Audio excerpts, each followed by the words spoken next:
Hey guys, Harley here with Blastoff Comics for another episode of The Landing Pad. So today we're going to be talking about Robin, the boy wonder. Now, you guys all know about Robin. If you've heard of Batman, then you've probably heard of Robin too. Robin is Batman's sidekick, has been since his first appearance, which is in Detective Comics number 38 in 1940.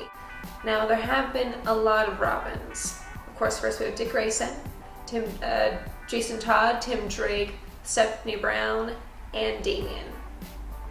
Now, while we've had a lot of Robins, I will say that my favorite Robin is going to probably be the original, which is Dick Grayson. Now, again, I personally love Dick Grayson, not just because he's the original. Though the whole idea of Robin came around when some of the creators, Bob Kane, Jerry Robinson, were actually thinking about Sherlock Holmes. Sherlock had Watson, so he always had somebody to talk to when he had his great ideas and doing his detective work. And Batman, the greatest detective that there is, according to the comics, didn't have anybody to talk to. So there's too much inner monologuing. So they decided to bring in his Watson, which ended up being Robin. Also, they were trying to appeal kind of to a younger, more youthful crowd, which is why they made Robin at first so young.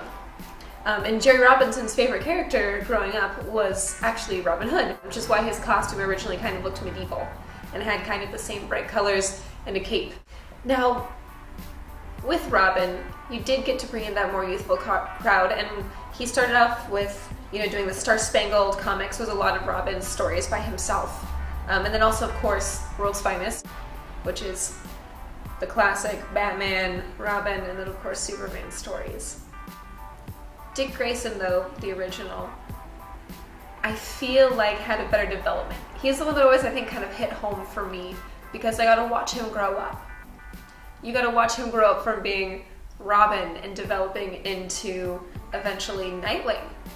Basically, Nightwing was his own Batman of his own town. He was in a different city, but he did exactly the same thing that Batman did for his town, and he even had the whole kind of Batman-esque story, if you think about it, because, Batman had his parents die at a young age. So did Dick. Once he became Batman's ward, again, he did get to go out crime fighting and learn all those things, but he was already an acrobat, which is totally awesome. But you saw him really grow up. And you also got to see a lot of things from him. Like, you got to see, like, kind of almost a love story with him and with Barbara Gordon, Batgirl. And then him and Starfire. Of course, one of my favorite all-time, annuals is the Nightwing Annual #2 with Death to His Part.